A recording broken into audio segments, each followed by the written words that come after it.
What's up mga mare? Good morning sa inyo lahat. Tingnan nyo tong tanim nila kay ko na ampalaya or bitter gourd. Ang ganda ano, green na green. Sa pagtatanim ng mga gulay dito sa garden namin, hindi gumagamit sila kay ng mga synthetic na fertilizers. Ang ginagamit niya dito is mga cow dung at saka yung mga pinag kiskisan ng mga palay o kaya yung mga straw ng mga palay. Yun yung pinagmimix niya dun sa lupa.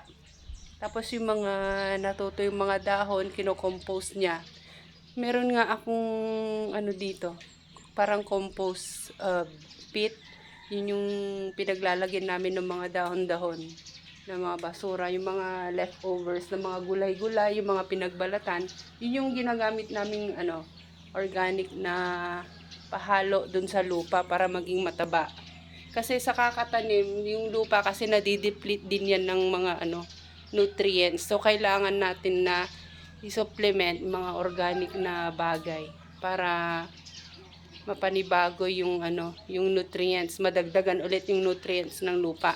Kaya nagiging mataba yung mga gulay-gulay na tinitinda niya.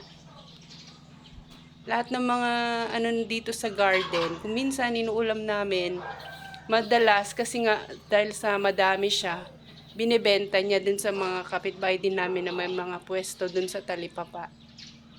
Sari-sari yung mga gulay na binebenta niya. Nakakatuwa lang tingnan. Araw-araw siya dun sa garden.